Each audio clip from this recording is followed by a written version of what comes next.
All right, so we're back here on a special edition of Couch Coach Live. I know we're usually accustomed to come on Wednesday night, but we had a special Monday night edition of Couch Coach Live. We got our guy. What's going on, AB? What's going on? What's going on? It's been a minute, but I'm glad to be on talking a little bit with my favorite Commander fan. Yes, indeed, and one of my favorite Dallas Cowboy guys as well. So definitely appreciate you having on.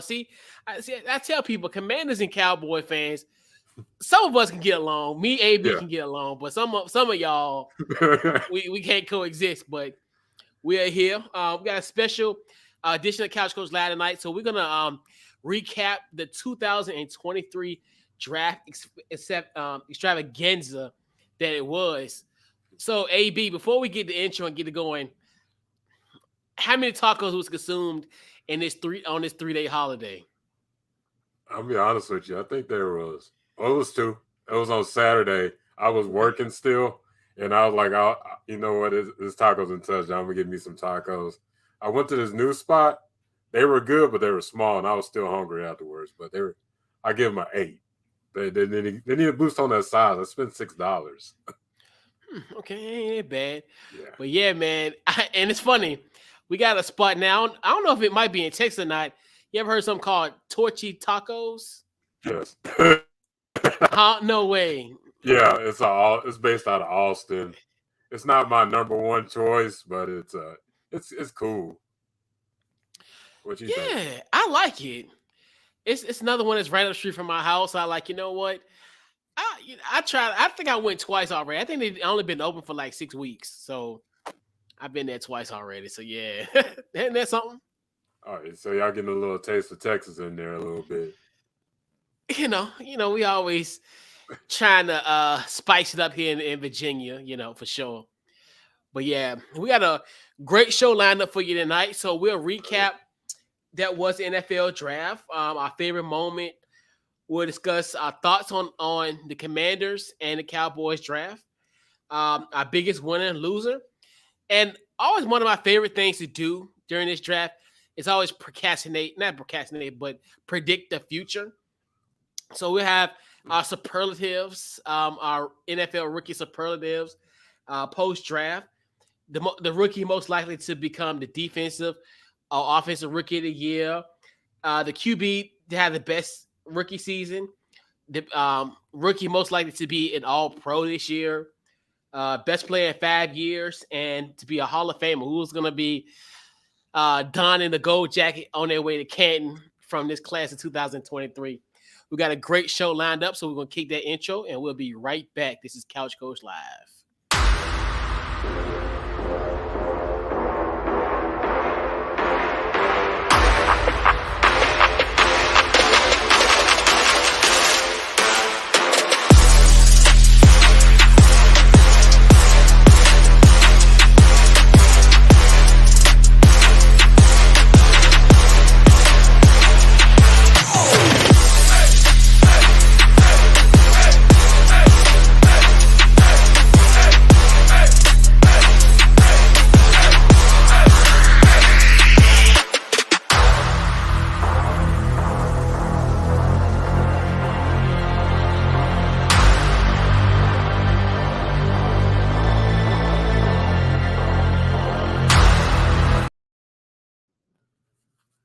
All right, so we're back here on a special edition of Couch Coach Live as we recap the 2023 NFL Draft, and it was a under 3 tacos that was consumed by our guy AB during this 3-day event. So y'all didn't know how many tacos I was gonna eat. I didn't know about this. Hey, this is something that just sprung up. I like, what, this would be an interesting topic of conversation to get us going. So, and obviously with this NFL draft, a 3-day event, there's always gonna be tons of moments that stick out of our mind. A 3-day event of this nature. So, AB, what was your favorite moment in the draft? I think it's gonna sound like a bias because it was a cowboy moment when Chris Vaughn, the assistant scouting director, called his son, "You have to work for me next." back out of Kansas State and got drafted. There was not a dry eye in the draft room, and there wasn't a dry eye when it came to the NFL fans, especially Dallas Cowboy fans, because especially a Cowboy, not just because my daddy works there, because he's actually a very competitive player, very shifty. And even though he's 5'5", he plays with the heart of a guy that's like 6'2", 220. To be honest with you. Yeah. And yeah, that was such a good moment. It's funny because it's funny before before they showed up and with the Chris Vaughn and all that. Cause I was like, Deuce Vaughn dad working for the NFL. I think he worked for the Cowboys. And then I seen the pic. I was like, oh snap. Like, yo, he gonna be working with his dad. And then, like you said, now seeing that visual, I loved it. Like him crying. And then I think was that moment was like him hugging like Stephen Jones and Jared Jones and like thanking them, like, thank you for taking my boy. And it's funny where he made the phone call. I thought that was so cool. Like he made the call. It was. And, so it's just one of those things where it's funny when you think like Deuce probably thought that was like a prank.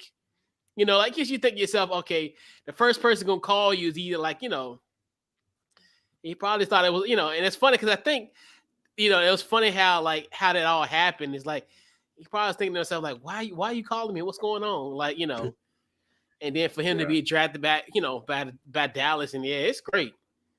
That was a great moment. Yeah, you could tell, and finally in the audio, like at the end, because in his mind he probably thought it was a prank when his dad first called him, and it's like, dang, it probably really, because I seen on his Instagram, you knew he was hyped that he's a Cowboy. He was a Cowboy fan growing up, of course, because his dad played, coach was a scout there. Yeah, so it's a great moment. Absolutely. And I think that's arguably like one of the best moments of the draft. And I knew AB was gonna go for it, so I'm gonna give you possibly I think the second best moment of the draft. It's got to be towards the end of the draft. It's funny. I think the first two rounds I was watching the ABC coverage, from the college perspective. But then day three, I watched the ESPN where they had Mel Kiper Jr. And it's funny, towards the end of the draft, they gave him a pretty much a pumpkin pie with the candles of 40, because that's been the amount of years that he's covered the NFL draft for ESPN. And to have his favorite pie and then having the candle, them having putting the 40 candles on the actual pie itself, and then they had like somewhat of a montage, I guess you could say that, or a highlight reel for him. And it just goes to show you like how, when we think about the draft, how it is present day, and like it's an event, like we talked about a 3-day event. It's almost like it's a holiday. Mm-hmm. And you think of guys like Mel Kiper, who, fair or not, I mean, because we all have made draft blunders. I mean, yes, you can say, yeah, his thoughts about Jimmy Clausen, his thoughts on Jamarcus Russell, but Mel Kiper is the draft. I mean, hands down. And I think it was just a great moment to show you, it was a great moment where he got his flowers. And I think it's just a great moment where, we got to really appreciate the value that Mel Kiper Jr. has contributed, not only to ESPN, but the NFL draft. I mean, I look at even when he first started, would that have been something I really wanted to watch, as far as, but all the other intrigue that comes with it. So, I thought that was by far the second best moment. But obviously, the Chris Vaughn, Deuce Vaughn thing, I think that was the quintessential moment. Yeah, without Mel Kiper, there wouldn't be these draft coaches, and we wouldn't be talking about the NFL draft. It would just be, on Sunday, we're like, okay, these are the players that's on your team, and it'll just be another day. But without him and others before us, we wouldn't have these shows about talking about the draft. So I'm glad they gave us flowers. Yeah, and he's got stuff wrong. I think we all have. Yeah. I think I've had my Mel Kiper moments where I picked in one of my mock drafts. I think it was the 2017 draft. I had Cal Laletta, the quarterback out of Richmond, going in the first round. I think he ended up being like in the 4th or 5th round. He ended up going like to the Giants, I think. Or yeah, so yeah, I had Cal Laletta. Is that a So Richmond kid? I'm hearing on yeah, number. he went to University of Richmond. He's the University of Richmond quarterback. Yep. Hey, don't feel bad. When I was 17, I thought Jamarcus Russell would be the next thing, so it make you feel. I mean, hey, we've had our Mel Kiper Jr. blunder type moment. So it is all good on that end. Yes, sir. So AB, what's your So next thing I want to discuss is your thoughts on on the Cowboys draft. What are your thoughts on what you guys did these last 3 nights? The 3 nights, you could definitely tell this is definitely a Mike McCarthy and Dan Quinn draft. Looking at defensive tackle, man, we haven't looked at defensive tackle since 1991 when we drafted Russell Maryland. And knowing what Mozzie Smith could impact as a one tech, that and we were like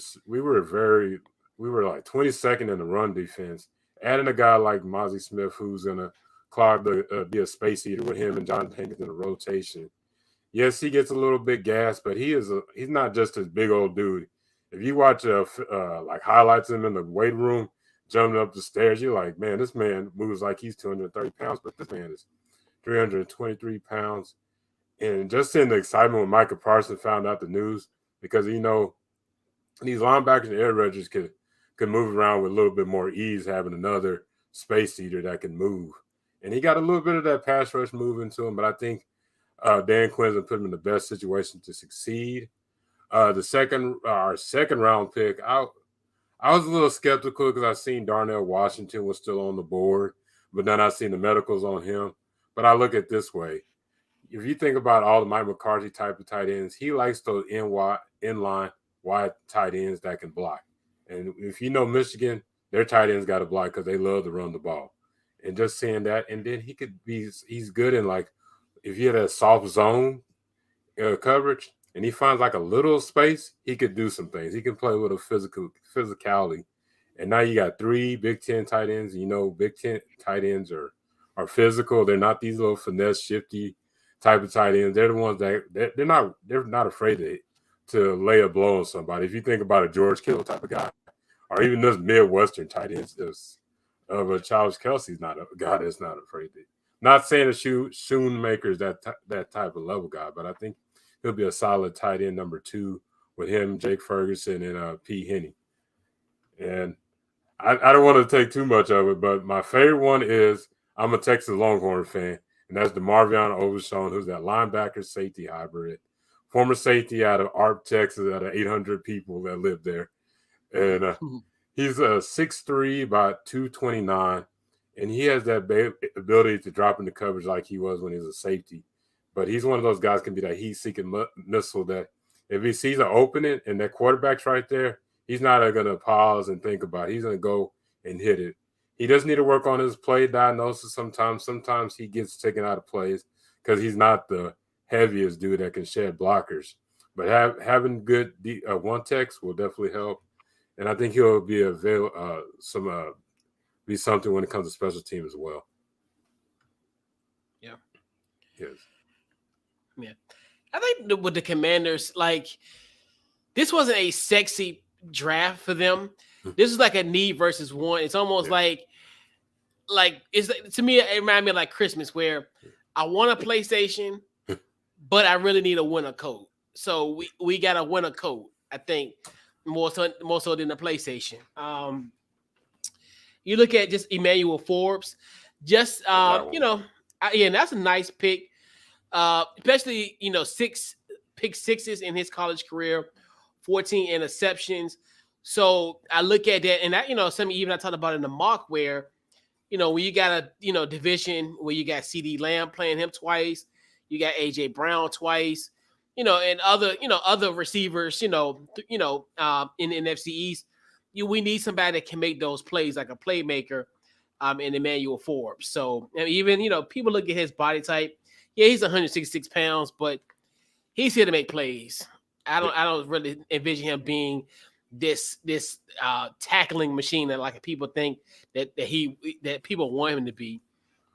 Then no, I was saying put in perspective, he played in the SEC, so if he didn't struggle there, I'm not saying that the SEC is NFL, but it's damn near close. Yeah. Then you got Jartavius Martin. He's another one. I think more likely he'll be an integral part in our secondary. Like I can see him pretty much playing like nickel. They'll probably have him all over the field. So he, especially for a team that was damn near last in takeaway. I think we had like 18 takeaways last year. So coupled with Forbes and Martin, I think it'll help already what we already have existing. And then obviously our interior line, Ricky Born, and Brendan Daniels. I think that's a solid pick. KJ Henry, another guy on the edge, the edge depth, comes from a winning pedigree at Clemson. So I think that'll be good. Chris Rodriguez is a sleeper. I think if he stays healthy, and he did pretty good despite that Kentucky offensive line that they had. I think he's going to be interesting. He'll definitely play some dividends in there as well.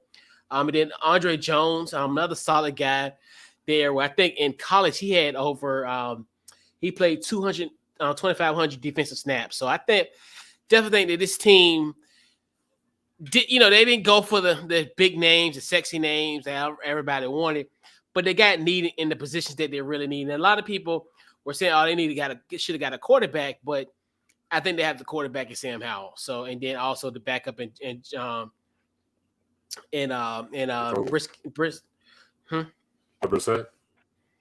Brissett. So in Jacoby Brissett. So I think they're set at the quarterback position, in my personal opinion. But I think they did solid. For this type of draft. So, who are your biggest winners and losers of this year's draft? Man, the winners. I'm about to pull up their draft.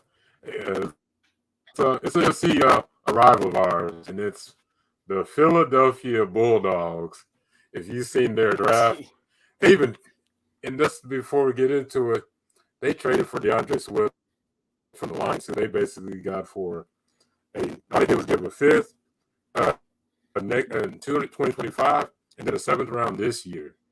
Adding on to that, they added Jalen Carter, defensive tackle. I know he had his ups and downs there. Hopefully, he can.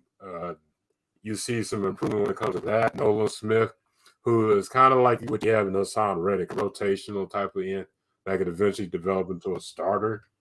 And Tyler Steen out of Alabama, I think he's a solid offensive tackle. Definitely need to improve on the offensive line because they're getting older. Sidney Brown, I've seen a little bit. He can hit. I think Ringo, he should be a safety. I know he was playing corner there, but I just see more safety traits out of him. And let me see. The only question one I had was on the Tanner McKee, because honestly, I think when you think about a quarterback, you need to have like that quarterback that's like similar to the quarterback you have. And McKee is that pocket passer, that short, mid-range type of quarterback. Doesn't really have those those scrambling abilities like a Jalen Hurts.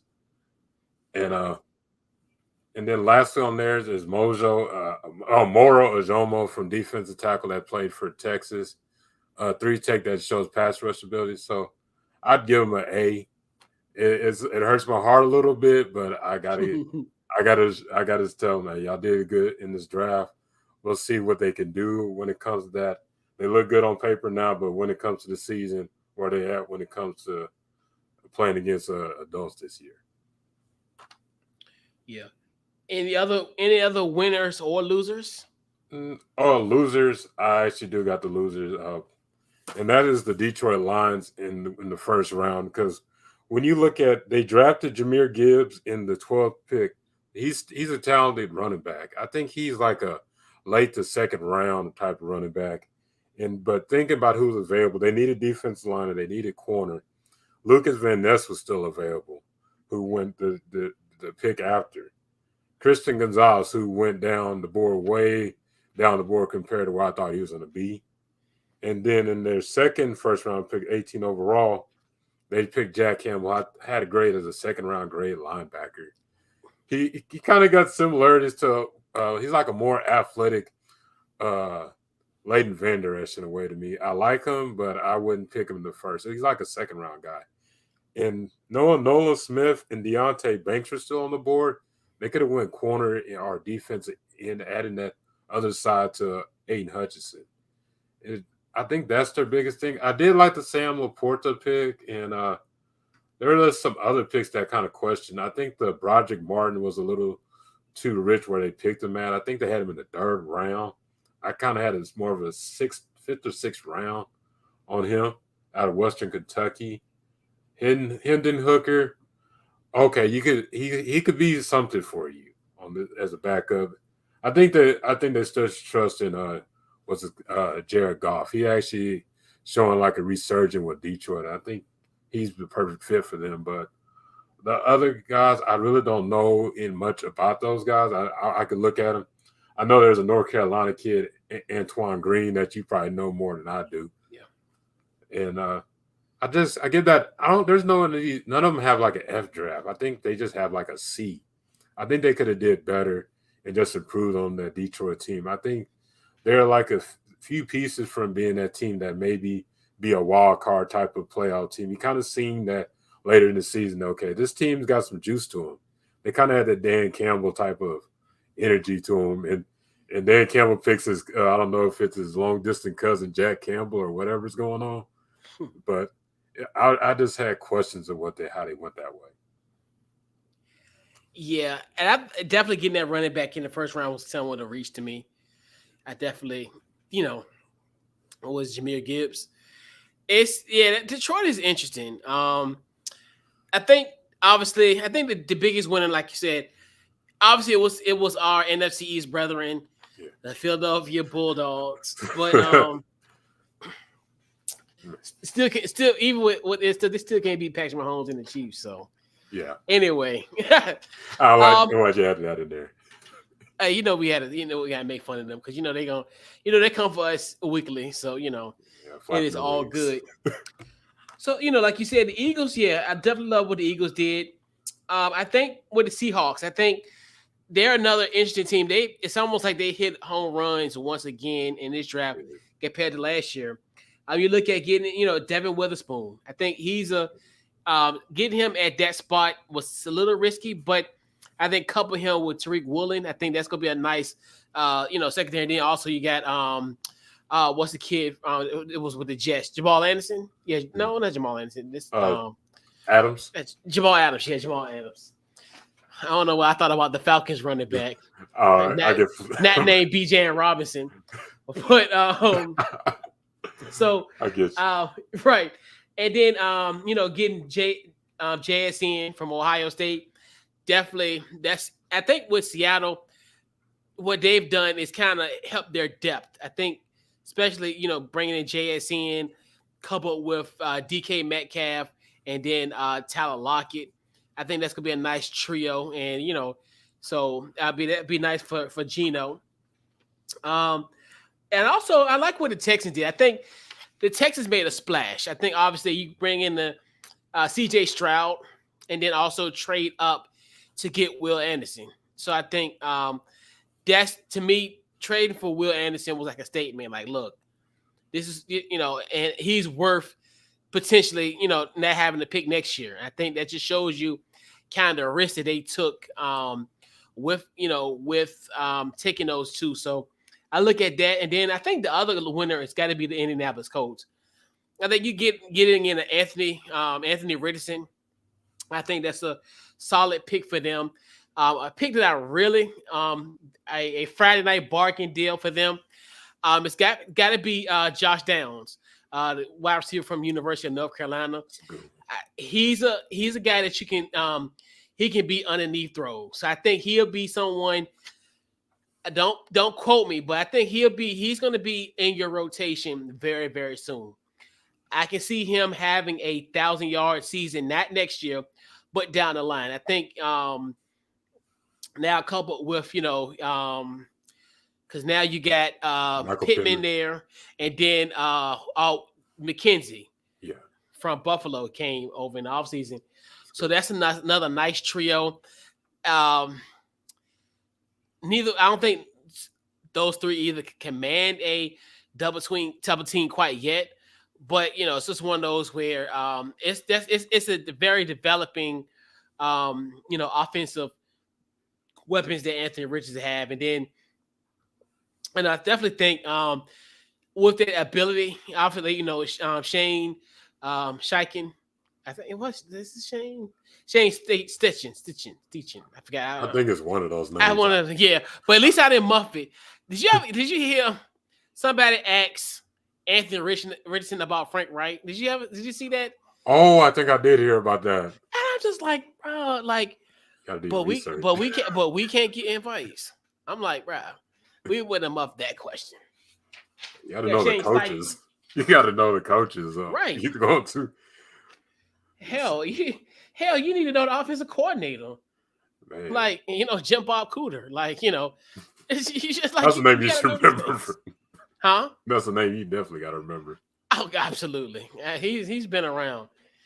Man. But yeah, and then the other loser, I think that'd be the Dolphins. I think just the fact that they only have 4 draft picks, and they're another team where they still need help in certain areas, but for them not having, obviously losing their first round pick because of the alleged tampering with Tom Brady, and Sean Payton. So yeah, that really sucks. But yeah. When was the last time the Dolphins had a first round pick? It felt like it's been forever. Shoot, probably since Tua. Oh. Well, no. They might have had one recently. Oh, okay. Yeah, I don't know why I feel like it's been long ago. Maybe it's just that knowing that they didn't have one this year, just felt like it's been a long time. I know who hasn't had one in quite some time. The Rams. Man, the Rams gave up everything just to go to that Super Bowl. Just like they were Thanos. They're like, I gave up everything for this. Well, look what they got. They got Stetson Bennett, so they'll be fine. Oh, yeah, Stetson Bennett's going to lead them to the promised land. He'll be fine. I think we went to school together, right? I know, right? Like, I know I went to school with Hendon Hooker, so let me stop. Man, if we still have some good needs, we could have been in this draft out the ages on these teams. Yeah, right. But so we did our recap. So now we're gonna put our crystal ball. We may look dumb this time next year. We might look smart, but that's the beauty of having these things here on Couch Goes. I think we've done this like 3 years in a row. So, AB, I'm gonna put you on the spot. Oh. So, so we're gonna do our superlatives. So, pretty much, which NFL rookie is most likely to be the offensive rookie of the year, and then also the defensive rookie of the year? Which is your duo? Okay, so on offense, it usually goes to the QB. And I put some thought into it. I have Bryce Young being offensive rookie of the year. Just kind of looking in the NFC South, there's a lot of young guys. And you got 2 teams like the Saints are in development mode. And then the Falcons are that next team that is kind of on the rise, but are they a really good team, or they just got a lot of talent on the offense? And looking at what the Carolina Panthers did in the offseason, it's a little bit underrated. I'm looking at they signed a DJ Chark, Miles Sanders, Adam Thielen, a big slot, and then Hayden Hurst. And in this, you have Frank Wright as their coach, offensive-minded coach and a former QB as well. And then they added pieces like a Chandler Zavala, who I think is going to be a really good guard, and Jonathan Mingo, who's going to be a sleeper wide receiver. And I think having those weapons early and just having that coaching, I think the Bryce Young could really have a good season. I'm not saying they're going to the playoffs or nothing, but I think he could be that leader on that team. Yes, he's undersized, but guys like Russell Wilson didn't have a problem, and he got that leadership mindset. He doesn't have like a selfish mindset. I loved his interview, and when he was at the draft, you just see that humble, down to earth type of kid, and I think he could lead the room. It's just going to take some time, but I think he wins Offensive Player of the Year. And then when it comes to my Defensive Player of the Year, we just talked about this guy, Will Anderson. His head coach was a former Bama boy, and this guy he's a defensive minded coach. And getting to Will Anderson, this was his pick. He wanted that linebacker edge on his defense, and I think he can make an impact day one on the Houston Texans defense. And you could see the magic what D'Amico Ryans did with the 49ers. But now you got a guy that you could mold into to an impact defensive player, and I think he'll be that guy. And I got him as defensive rookie of the year. Okay. And you got Will Anderson. All right. Like you said, I'll raise you one NFC South. Okay. And I'm gonna go a non-quarterback. I'm gonna say Bijan Robinson for the Falcons. Like you said, and I agree with you, AB, as far as a quarterback more likely is gonna win this award. Yeah. But I just really think they're just gonna run Bijan Robinson like crazy because of just Desmond Ritter being QB1. I look at that as a one, but if I have a 1A, it would be Quentin Johnston. I honestly think if he just stays healthy for 17 games in the regular season, because we know how their wide receivers have been, as far as, with Mike Will and Keenan Allen, where they essentially been, in and out of the lineup. But if Quentin Johnston can stay healthy, he'll be my sleeper rookie of the year, offensive wise. Yeah, and his offensive coordinator is Kellen Moore, so that could be a high probability. Oh, yeah, he loves to pass throw the ball. Shout out to your boy. Hello. Shout out to your boy, KM. Wish the best for him. I'm gonna leave it at that. Absolutely. And mine's my defensive rookie of the year, and I'm thinking because of maybe their success contributed, it's gonna be probably Jalen Carter. I think in Philly, they're just gonna. It's funny, and their defense is going to be definitely interesting as far as on their line. Like, who's essentially is going to be the one that's going to get that penetration going? Pause. But I mean, like, you look at just the simple fact of if you're looking at because obviously Jalen Carter is going to be interior, so he's going to essentially. So you got Sweat coming off the edge. Because you think about it, because you got Carter, Fletcher Cox, and then you got probably gonna be interchangeable between him, Jordan Davis, and then Sweat, and then they're coming off the edge. It's gonna be definitely interesting, like who's gonna get what, and I think he could potentially be the beneficiary, the one that's gonna actually meet you at the quarterback first, potentially. And that's just me taking a 25% chance of him, being a standout on that line. And I think probably just due to the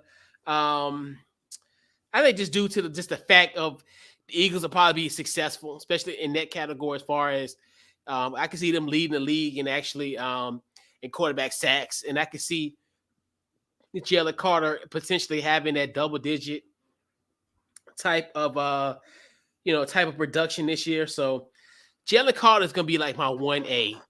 Well, that probably be my primary one as far as defensive rookie of the year. Yeah, can't even argue that. Jalen Carter could definitely be that guy. Yeah. And we take 25% chance gambles. It's not like something that's like out of the limb. I want one of them four gonna go off. And maybe this is just one where it'll be him. So now shifting our focus to the offensive side, which QB is likely to have the best rookie season? And this is one of the historic years where we had 14 guys selected. So which QB that you're looking for that's going to have the best rookie season? I'm gonna stick to Bryce Young. I feel like the other guys, they definitely need. There's like a little bit. All need like a development. I don't really think outside of Bryce Young, I think a lot of them still need some time. I know C.J. Stroud definitely probably going to be the starter in Houston because all they have is Davis Mills, and Anthony Richardson is going to start, and the rest of them, I think I don't know. They just need to have some time before they throw him out there and into the mud and stuff because they definitely still improve. But I got Bryce Young as that had the best rookie year. Yeah, absolutely. Mass, I think it's gonna be Anthony Richardson. Okay. Um, definitely, like I said, with the development.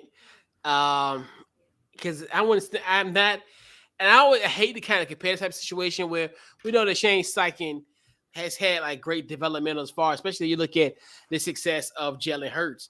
Not necessarily saying that Anthony Richardson is going to finish 2 in MVP voting. No, we're not saying that. I'm not saying that, but I can see him, him having a successful season. I can see what Steichen is going to have. Probably give him some plays that he's really comfortable with and kind of get that going. So I definitely think he'll definitely be. And just think about just a comparison of having Matty Ice, non-athletic, to now you got one of the most freakish athletic QBs.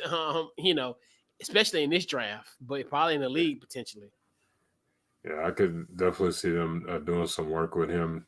Like you're saying, they definitely got to definitely upgrade when it comes to athletic ability and quarterback from man. Do they? Yeah. All right. So,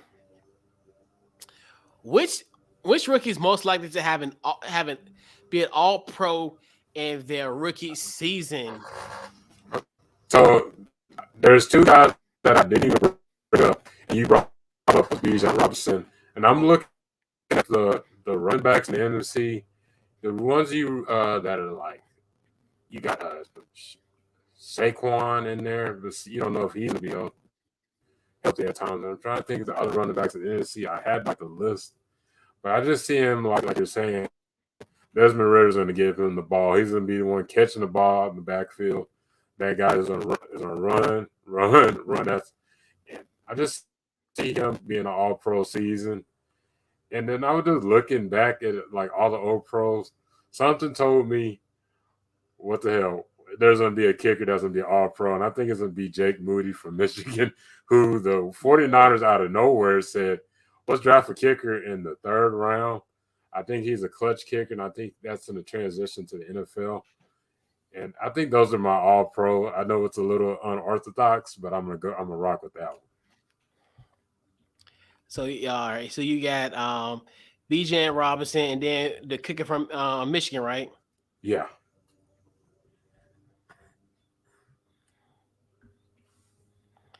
Well, you say stuff unorthodox. Yeah. You know what? I'm riding that unorthodox train as well. So I think realistically, it's probably going to be Christian Gonzalez. I definitely think he's going to be a centerpiece in the Patriots defense because I think that's going to be their strong suit. I mean, definitely, I'm really interested, especially with Steve Belichick and Gerard Mayo going to cook up for him on that defensive side. So I think if I had, like, how I always say, like, if it's a gun pointed in my head, who would it be? It'd be Christian Gonzalez. Now, if you got a butter knife to my head, and in an unorthodox way, this could be an outlandish one. You talking about someone from San Francisco.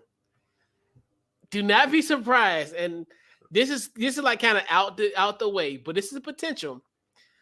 Jair Brown, the safety from Penn State that they drafted, I think in the 3rd or 4th round. He's a later pick. Now, he'll probably be more likely to be in that strong safety spot. He'll be replacing Jimmy Ward. I'm not saying he's going to fill his shoes like to the T. I think he got something. I mean, Jair Brown had a package at Penn State where he had, he was their first guy. A lot of people really talk a lot about like Joey Porter. A lot of people forget about Jair Brown. I think when you look at his ability, he can be the deep safety. He can play box. He can be a linebacker. I mean, you can put him all over the field, and he can make a play, especially for a San Francisco team where I definitely think they will make some headway. I mean, they could potentially be the NFC champions if it's for what I see now, and coming into May 1st, he had 10 interceptions in his in his career in his 2 years there. So and then also we want to, and I think he'll fit very well in that Steve Wilkes defense, especially Steve Wilkes in his first year. And when it comes to these first years, I mean, you think about Robert Saleh, you think about um, D'Amico. D'Amico Ryans, Steve Wilkes fit in that situation. He got a guy in a Jair Brown that can be all over the place. I mean, Steve Wilkes could be somewhere coaching somewhere next year. So the redemption of Steve Wilkes could potentially be there. So yeah, so Christian Gonzalez and Jair Brown, but I think more so Christian Gonzalez. But if it's a butter knife to my head type situation, Jair Brown for sure. Okay, yeah, I like that one. Hey, we got to stick out of the norm. It can't just be all the first rounders and the usuals. Yeah, because it's a layup. Because honestly, I mean, Will Anderson could fit in all this. Hell, even if he played a few snaps on offense, he would have fit all of these boxes. Yeah. I mean, seriously, like if he played fullback or he played like tight end on 2 or 3 series, hell, if he got 2 or 3 touchdowns, I'd be like, yo, he the offensive player of the year. Yeah, offensive rookie of the year. Yeah, I don't remember Friday Night Lights when they said Boobie Miles could do catch, run, and he can even paint the fence and mow the lawn. That's what kind of Will Anderson that we call the Boobie. I call him the Boobie Miles type of player that can do a little bit of everything. And sell you some barbecue. For real. For real. Yes, sir. And make some tacos and tostadas. Hey, you gotta add them in there too as well. Big facts. Big facts. So let's see. We'll move on to our next topic, AB. So 4206. So AB, who's gonna be the best player in 5 years? I had to think about this, and I think honestly it's going to be Christian Gonzalez, the cornerback out of Oregon. He has everything that you look for in a corner. He has the length. He got the long speed. His family is a bunch of track athletes and basketball. His dad was a basketball player, and I heard he wasn't even the best athlete in his family. I think his sisters were in the Olympics running for Columbia, and you just see on the film, about New England, they love their secondary is always tough. You think of McCourties, you think of Ty Law. And I'm thinking about, I can't even think of the other corner they had in the past, and the Patrick Chung that came out of Oregon. They always develop great corners and safeties, and you just see that in with Christian Gonzalez. And I think being that later in that first round and to bring some heat to him, he's like, I'm gonna prove to the NFL that I'm something, and I'm gonna be that baller that y'all seen at Oregon, but I'm gonna bring it to the NFL level. And I think it may not hit his first year, but when there's that second and third year, that's when you're probably gonna put him in that top 5 type of corner. I hope I'm right on that. He's a Dallas kid. I'm like, man, I'm rooting for all my Texas kids out there, and I just want to, and I think he's gonna be great for them. And then being with a Steve Belichick and then you like Gerard Mayo, I think they're gonna put him in some great places on that Patriots defense. Yeah. And I mean, it's kind of like you said, do I want to state the obvious? Do I want to just address the elephant in the room? Or do I go outlandish? Like, so I'll talk about the elephant in the room. Okay. Will Anderson, for sure. I think he'll be there. But that's the gun to my head analogy. Butter knife to head. Don't be surprised if if Paris Johnson Jr. For the Arizona Cardinals. I mean, you think about especially if he can keep a guy like Kyler Murray upright, at the guard position, and as far as not the guard position, but if he can keep him upright, this could be a solid pick, and I think he could be one of those where he can be that that best player in 5 years, definitely. Yeah, if I think about, was he the one that had that super intense interview? It was one of those offensive linemen. It was just like he was a serious face of what he was going to do when he gets to the NFL. I think that was Paris Johnson. I think. He might have. I'm not sure. Yeah, but yeah, that is something. But I definitely think he'll definitely be potentially in there. So yep. All right. So final topic, AB. Man, yeah, you So really think? I think this is kind of maybe a unanimous, but I'll let you speak as well. So which NFL rookie is most likely to be a Hall of Famer? I'm gonna stick to on the defense, and I didn't even talk about this guy, but we had this in discussion. Is I think Jalen Carter could be that Hall of Fame. He brings a lot. He could bring a lot to that Eagles defense. You know, you got Fletcher Cox who's getting older. Pause.